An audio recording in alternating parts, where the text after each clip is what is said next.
오늘 우리에게 주신 하나님의 말씀은 창세기 39장 7절에서 23절까지의 말씀입니다.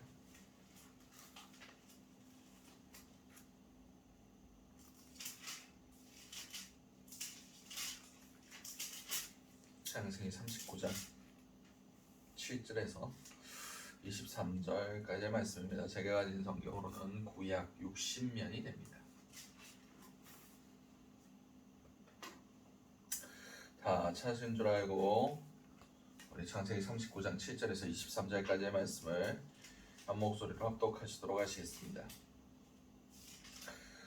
그 후에 그의 주인의 아내가 요셉에게 눈짓하다가 동침하기를 청하니 요셉이 거절하며 자기 주인의 아내에게 이르되 내 주인이 집안의 모든 소유를 간섭하지 아니하고 다 내 손에 위탁하였으니 이 집에는 나보다 큰 이가 없으며 주인이 아무것도 내게 금하지 아니하였어도 금한 것은 당신뿐이니 당신은 그의 아내임이라. 그런즉 내가 어찌 이 큰 악을 행하여 하나님께 죄를 지으리이까.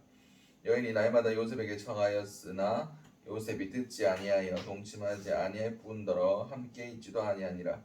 그러할 때에 요셉이 그의 일을 하러 그 집에 들어갔더니 그 집 사람들은 하나도 거기 없었더라.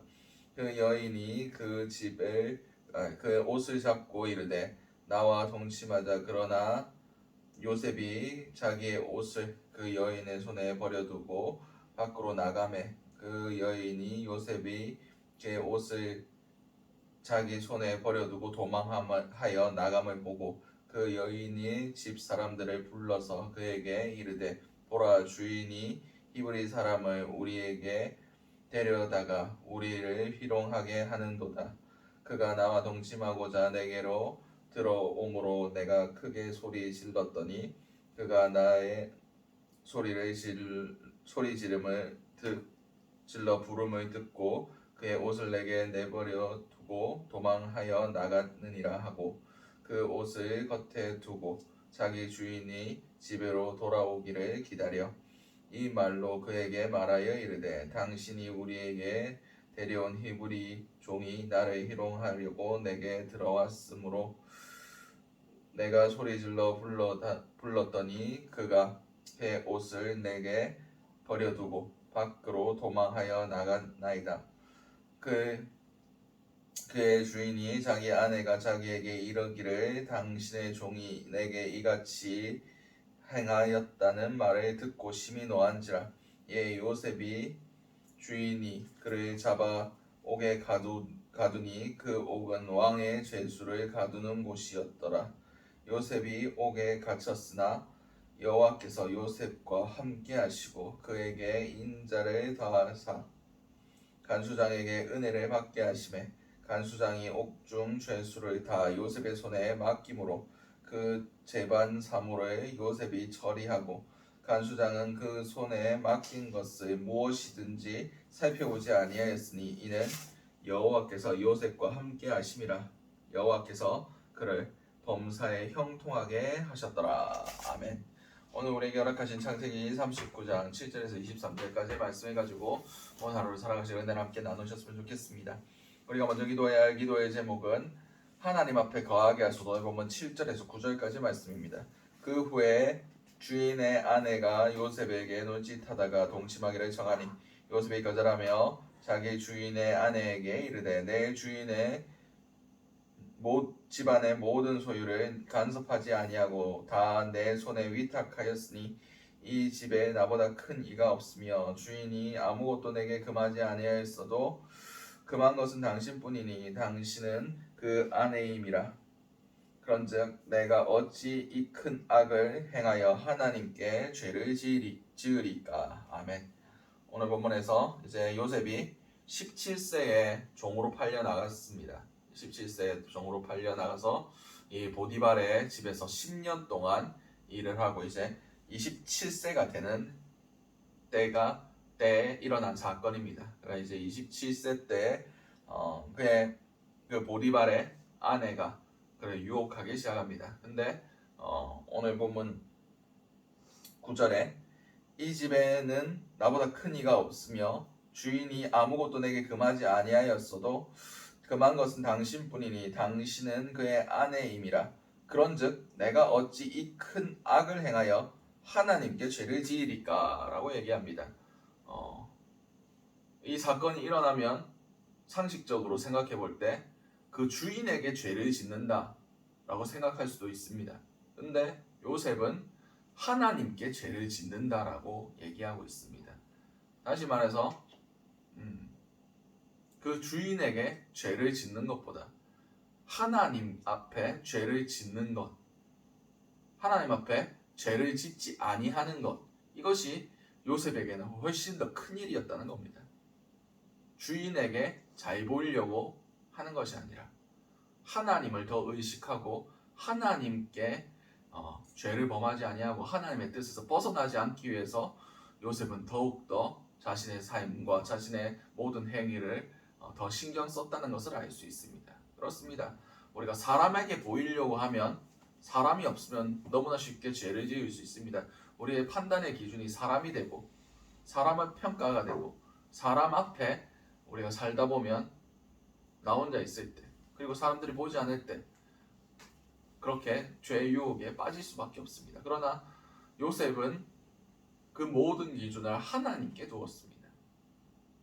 사람이 있든 없든 사람들이 보든 안 보든 그 모든 행위를 하나님 앞에 충성되이 행하며 하나님 앞에 죄를 짓지 않기로 결단하고 하나님의 기준에서 살아가기 시작했습니다.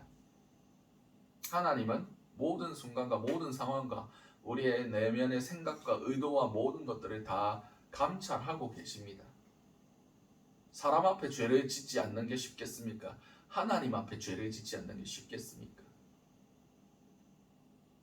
하나님 앞에 죄 짓는 게, 죄를 짓지 않는 게 훨씬 어렵습니다. 하나님은 모든 것을 보고 계시기 때문입니다. 모든 것을 다 우리 생각과 의도까지도 우리의 마음속의 죄악들까지도 다 보고 계십니다.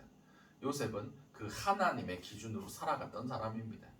그러니까 그 보디발이 그의 모든 것들을 믿고 그를 신뢰하고 모든 재반 자신의 업무들을 그에게 맡겼던 거 아닙니까?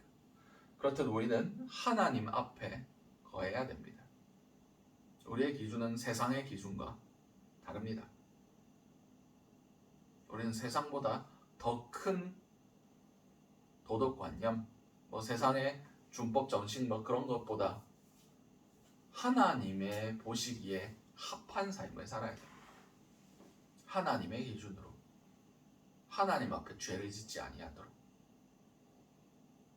우리가 더 큰 세상의 기준보다 더 큰 도덕적 그런 분별성과 거룩성, 깨끗함을 우리가 세상 가운데 보여줘야 됩니다. 세상을 보여주기보다는 하나님이 우리의 삶 가운데 만족하시도록 살아야 됩니다. 성경에 기록되어 있듯이 우리가 누구를 더 두려워해야 되겠습니까? 세상은 우리의 목숨밖에 해야 할 능력이 없습니다. 그러나 하나님은 우리를 죽이기도 하시고 그리고 지옥에 능히 멸하시기까지 하신다 라고 말씀하고 계십니다. 우리는 누구를 두려워하며 누구 앞에서 살아야 되겠습니까? 우리는 하나님 앞에 살아야 됩니다. 하나님 앞에서 스스로를 살필 수 있는 은혜가 오늘 하루를 살아가신 저와 여러분들에게 있으시기 바랍니다. 두 번째 기도 제목은 죄악을 멀리하게 하소서. 조선의 본문 10절에서 18절까지 말씀입니다. 여인이 날마다 요셉에게 청하였으나 요셉이 듣지 아니하여 동침하지 아니할 뿐더러 함께 있지도 아니하니라. 그러할 때에 요셉이 그의 일을 하러 그 집에 들어갔더니 그 집 사람들은 하나도 거기에 없었더라. 그 여인이 그 옷을 잡고 이르되 나와 동침하자. 그러나 요셉이 그의 자기의 옷을 그 여인의 손에 버려두고 밖으로 나가매 그 여인이 요셉의 그 옷을 자기 손에 버려두고 도망함을 하여 나감을 보고 그 여인의 집 사람들을 불러서 그들에게 이르되 보라 집이 주인이 히브리 사람을 우리에게 데려다가 우리를 희롱하게 하는도다. 그가 나와 동침하고자 내게로 들어오므로 내가 크게 소리 질렀더니 그가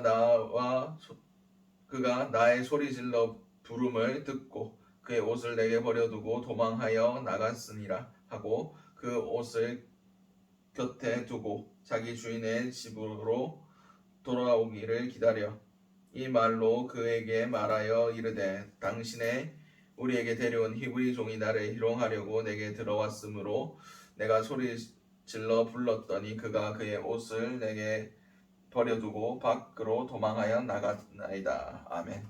오늘 본문에서 이제 요셉이 그 여인과 동침하지 않은 것뿐만 아니라 함께 있지도 아니하였다라고 성경 기록하고 있습니다. 그렇습니다. 우리는 사단에게 틈을 줘서는 안 됩니다. 작은 틈이라도 주면 사단은 어떻게든 우리를 넘어뜨리려고 하고 어떻게든 우리를 죄짓게 만드는 것이 사단의 그 습성입니다. 오늘 본문에도 요셉이 이제 자기의 일을 보려고 집안에 들어갔는데 아무도 없었습니다. 이제 그 여인만 남아있을 그 상황 가운데 그 여인이 요셉의 옷을 붙들고 동침하자고 얘기를 합니다. 그러나 그 가운데 요셉은 자신의 옷을 벗어두고 도망갑니다. 근데 이 상황 가운데 세상의 처세술로 얘기하자면 어느 게 더 요셉에게 유익하겠습니까? 그냥 눈 한 번 딱 감고 시키는 대로 해주면 아무 일도 일어나지 않습니다. 감옥에 안 갈 수도 있습니다. 오히려 그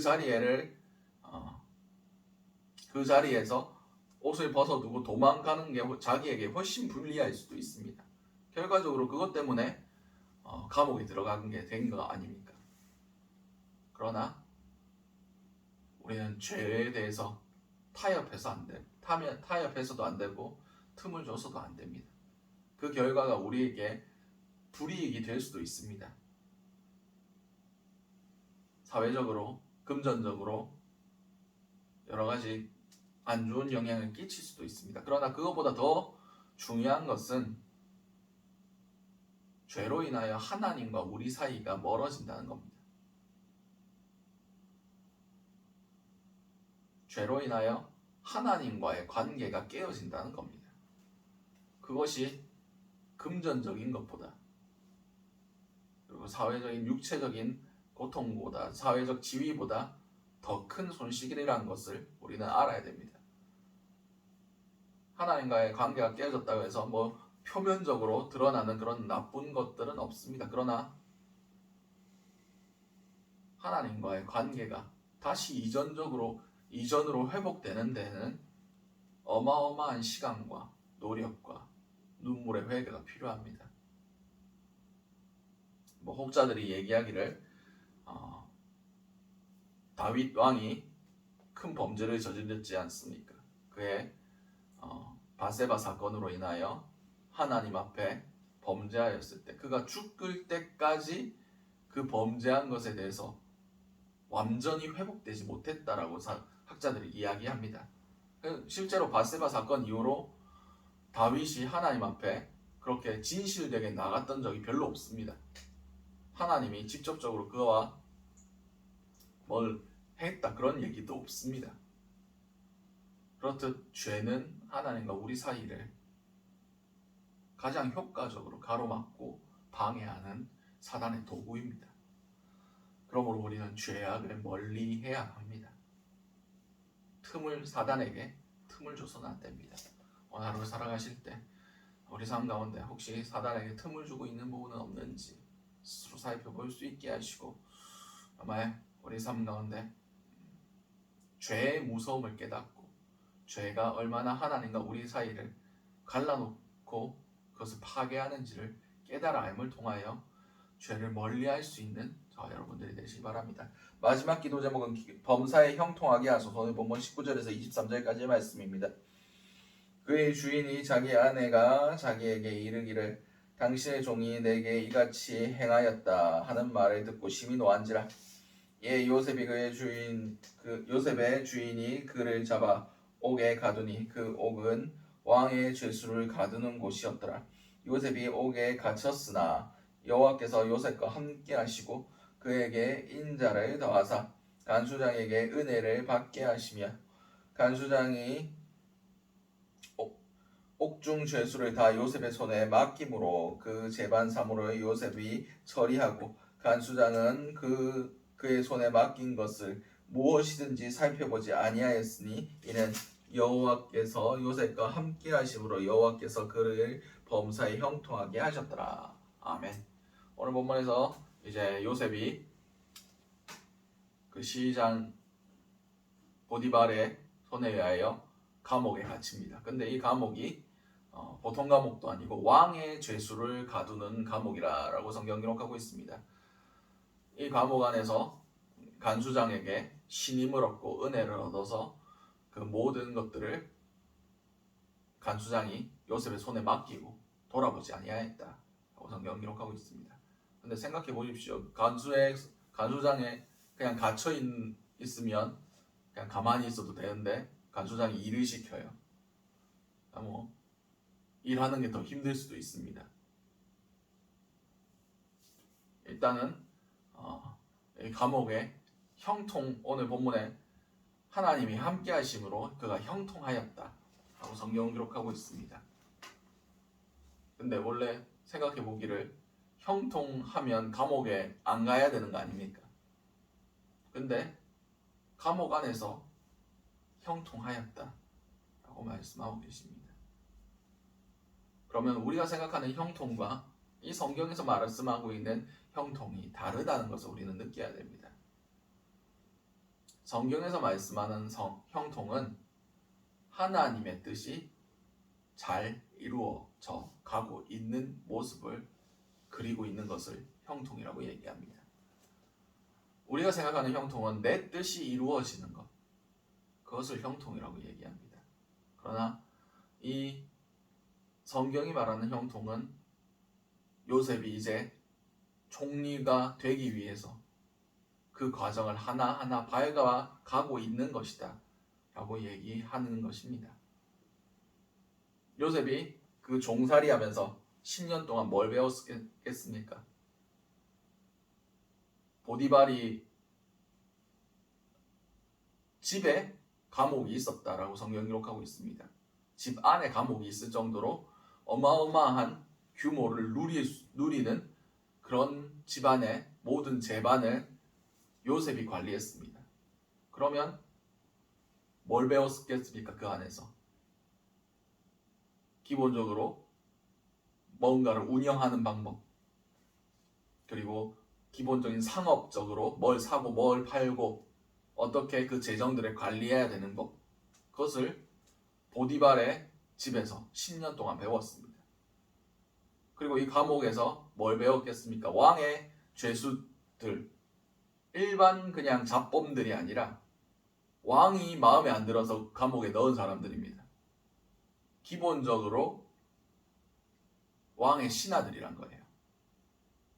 왕의 신하들이 모여서 이야기하면 뭔 얘기하겠습니까?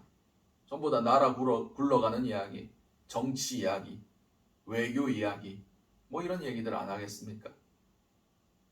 그래서 이 감옥 안에서 요셉이 뭘 배웠겠습니까? 나라 돌아가는 이야기, 나라를 운영하는 방법, 외교하는 방법, 무엇을 사업을 구상하고 이끌어가는 방법. 다시 말해서 이 감옥 안에서 그가 총리로 세워지는 모든 것들을 배웠다는 겁니다. 총리가 돼서 부족함 없이 쓰임 받을 수 있도록 애굽의 모든 그런 사회 시스템들, 국가 운영 방법들 다 여기서 배운 겁니다. 지금 하나님은 요셉이 지금 이 감옥 안에서 죄수로 있는 것이 중요한 것이 아니라 그 다음 단계, 요셉이 최종적으로 자신의 아버지의 집을 구원하는 그런 역사를 위하여 지금 요셉을 다듬어가고 훈련시키고 계시는 겁니다. 훈련의 과정이 잘 진행되고 있다. 이것을 한마디로 형통하였더라 라고 표현하고 있는 겁니다. 그렇듯 우리는 형통의 개념을 다시 한번 생각해 봐야 됩니다. 내 삶을 통해서 하나님의 뜻이 이루어져 가는 것. 하나님이 우리를 사용하실 때에 우리가 부족함이 없도록 우리 오늘 하루하루 삶이 정말 하나님의 우리를 사용하실 그 목적을 예비하며 준비되어 가는 과정. 기도를 쌓고 말씀을 먹고 고난 가운데서 하나님을 더욱 깊이 체험하고 인내와 연단 가운데서 하나님의 일꾼으로 다듬어져 가는 것. 세상 가운데서는 우리 일이 잘 안 풀리는 것 같고 삶이 어려운 것 같고 그렇게 보일 수도 있습니다. 하나님이 함께 하시면 뭐든지 빵빵빵 잘 진행돼야지 왜 막아 놓으셨을까? 왜 멈추게 하셨을까? 왜 하나님께서 묶어 두셨을까? 그것을 고민하고 생각하는 것조차 하나님의 기준에서는 형통입니다.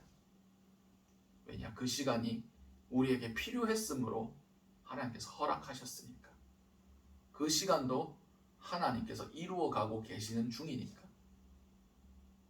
우리는 형통을 구하실 수 있길 바랍니다. 하나님의 기준 안에서 하나님의 뜻을 이루어가는 시간들. 그것이 바로 복 있는 자가 살아가는 삶의 방식입니다. 오늘 하루 살아가실 때 정말 형통한 자가 될 수 있게 해달라고, 하나님의 뜻 안에서 하나님의 뜻을 이루어가는 자들 될 수 있게 해달라고 기도하신 저와 여러분들이 되시기 바랍니다. 오늘 주셨던 말씀들 놓고 기도하시고 각자의 기도 제목으로 기도하신 후 자유롭게 돌아가시도록 하시겠습니다. 우리 주여 한번 해주시는 동성으로 기도하시도록 하시겠습니다. 주여, 사랑과 충만하신 아버지 그날 너무나 감사드립니다. 우리가 하나님 앞에서 살아가며 하나님 앞에서 우리 죄를 멀리하며 하나님의 뜻이 우리 삶 가운데 이루어지는 형통을 살아가는 그런 자들이 될 수 있게 원합니다. 오늘 하루의 삶 가운데서 정말 아무 일도 세상적으로 일어나지 아니할지라도 하나님께서 맡겨주신 그 시간표대로 하나님이 원하시는 그 뜻대로 우리가 기도를 쌓고 연단해가며 하나님이 쓰실 그날들을 소망하며 준비되어져 가는 형통의 삶을 살아갈 수 있기를 원합니다. 주여, 세상의 기준으로 우리의 삶을 바라보지 않게 하시고 온전히 하나님께서 바라보시는 그 기준 안에서 하나님의 뜻이 이루어질 수 있게 하시고 정말 하나님의 앞에 내 삶이 있다는 것을 인식하며 살아갈 수 있는 귀한 은혜들이 있기를 원합니다. 주여, 우리의 삶을 주장하여 주시옵소서. 우리 삶 가운데 주님의 역사가 일어날 수 있게 하여 주시옵소서. 오늘도 동행하시며 아버지 은혜를 베푸시는 주님의 그 놀라우신 사랑이 느껴질 수 있게 하시고 온전히 주님 거룩함 안에서 죄를 멀리하며 살아갈 수 있는 귀한 하루가 될 수 있게 주님께서 붙들어 주시옵소서.